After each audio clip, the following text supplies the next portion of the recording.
It's no secret that I'm obsessed with yams. Not sweet potatoes, but true yams. Dioscorea species. I can spell that below, but I'm sure that whatever the auto closed captioning on this is, it will be ridiculous. Dioscorea. Those are the true yams. Today I'm going to talk about why yams are so amazing as a staple crop.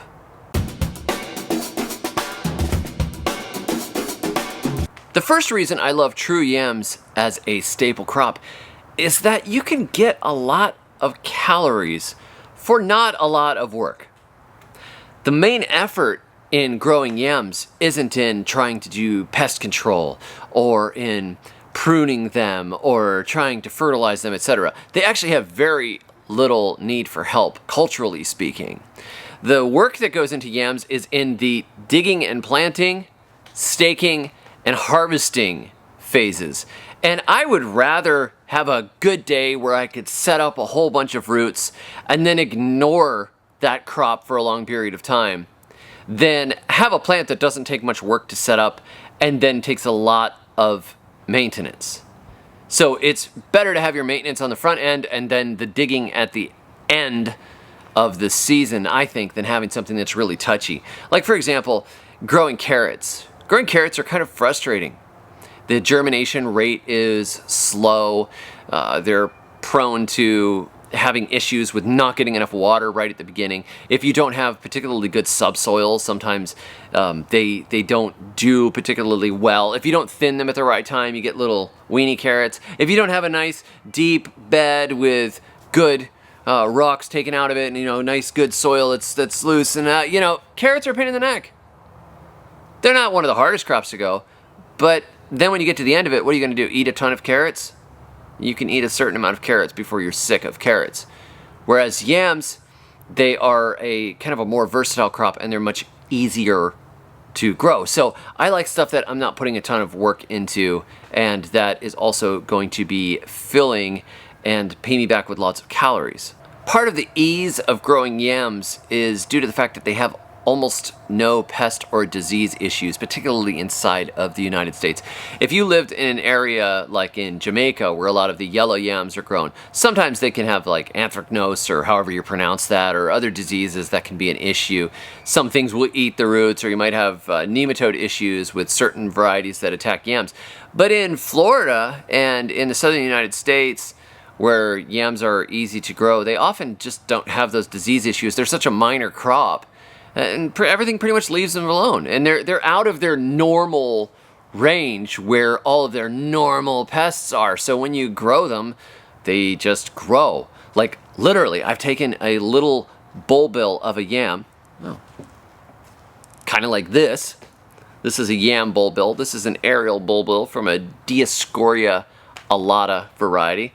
I took one of these and I planted it at the base of a dogwood tree. And I let it climb the dogwood tree. So it would climb up. It climbed all the way up, and it got to the point where it could get enough sunshine for the leaves. Put the leaves, growing over the top of the canopy. The vines will go straight up, find the sunshine, absorb all the sunshine. And then that fall, it died back because they have a regular dormancy cycle.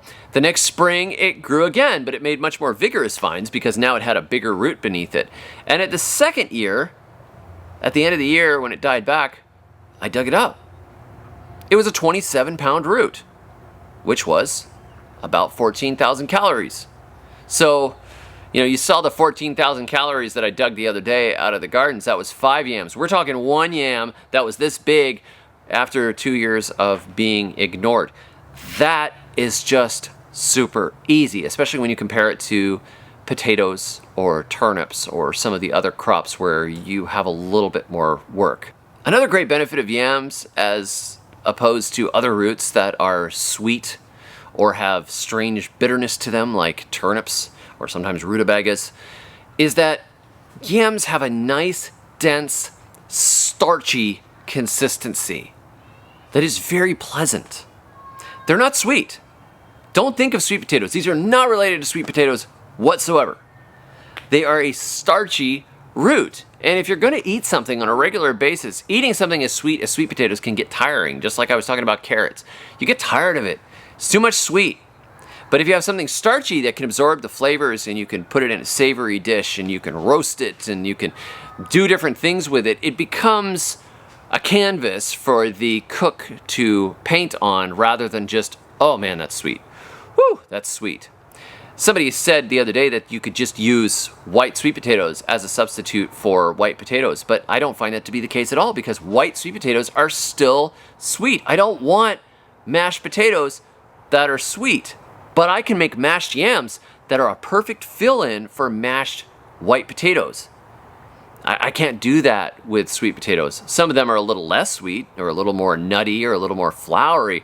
Most of them are still sweet. I have not had a sweet potato variety, Ipomaea batatas, that is able to compete with the sheer versatility of a potato, whereas a yam can, and it takes less work than potatoes to grow. Another benefit of yams is that they actually have a wider range than you might think. Though yams are well known as a tropical root crop, there are also varieties that extend up into the temperate zones, going as far as zone 5, such as Dioscorea polystachya, and I've heard that Dioscorea japonica can do the same. That is, respectively, the Chinese yam and the Japanese yam, both of which are significantly more cold hardy.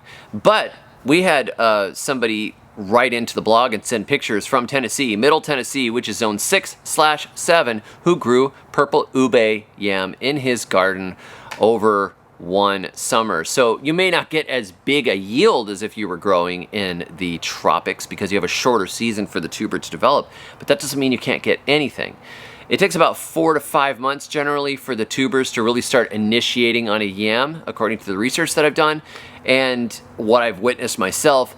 It's usually somewhere in the middle of the summer that it really starts making the big roots, and then it has a couple of months where it makes roots very quickly, and then they die down and they go into dormancy in the fall and winter.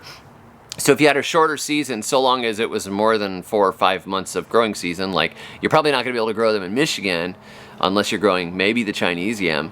But the more tropical varieties, you're just going to run out of season for them to make tubers. But you can grow from the equator all the way to zone 5. There is some variety of yam that you can grow, and it's not a well-known crop inside of the United States, which means if you're growing it as a survival gardening crop, it's not going to be as readily recognized as something like tomatoes or squash that people are used to eating. People will see the vines, they'll think you're growing some sort of an ivy, and they'll never imagine that you have tens of thousands or hundreds of thousands of calories growing around your house.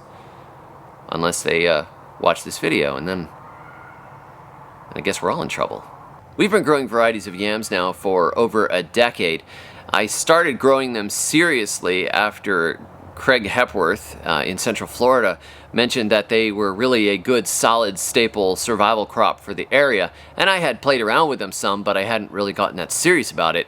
And at that point I started to look more into yams and trying different varieties like Dioscorea rotundata, Dioscorea alata, edible varieties of Dioscorea bulbifera, Dioscorea polystachya, Dioscorea esculenta, Dioscorea cayennensis. All right, that's enough.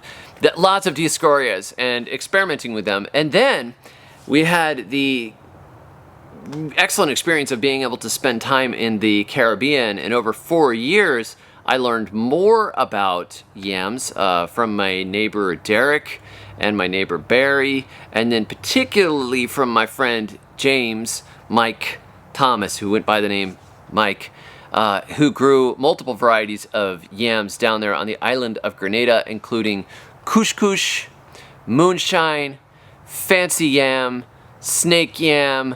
There were a lot of different cool named varieties down there that we just can't get here, and I wish I could get again, particularly the cultivar named Moonshine, which was a really nicely rounded variety of Dioscorea alata, and the variety they called Lesbon, which is actually Lisbon yam, which was probably, it looked like another variety of alata when they were growing, and it had a very dense flesh and less grainy than the wild ones I grow. This is a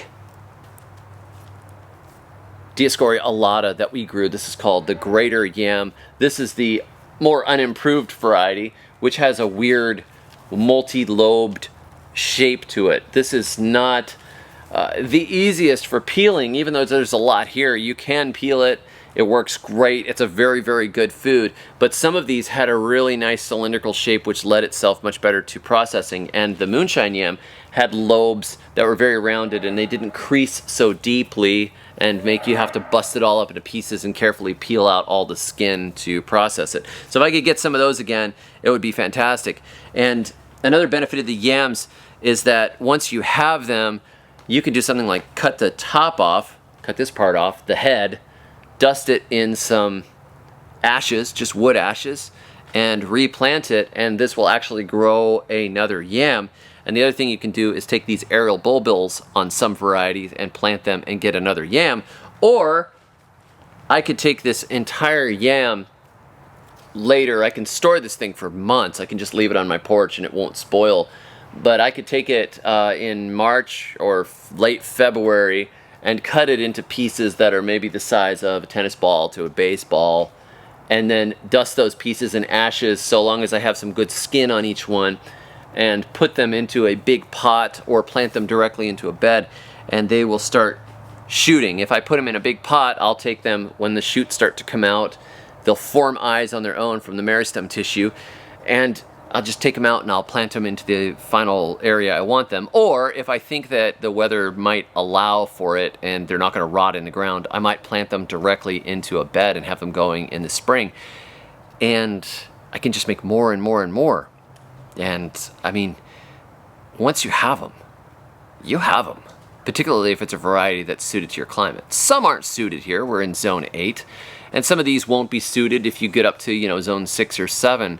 But chances are, if you're in zone 5 to the equator, you can grow yams, and there's some variety that's going to work for you. And this crop has so many good uses and such a wide range, and it's so easy to grow that if you're not growing it, I really think you should be. And that's why I keep talking about it. And that's why I cover it in all of my Florida gardening books. Totally Crazy Easy Florida Gardening, in Create Your Own Florida Food Forest, the big expanded 2nd edition, in the South Florida Gardening Survival Guide, and in Florida Survival Gardening. All of these books, I cover it because it is such an easy crop for Florida. You can grow it instead of potatoes, and you can feed yourself, and you will live through a crisis, should a crisis come. And if not, you'll be well fed. So, have a great rest of the day. Thanks for joining me. If you want to learn more about yams, I will put links below this video, and I have a playlist on yams too, just in case you want to get as obsessive as I am. Catch you next time. And until then, may your thumbs always be green.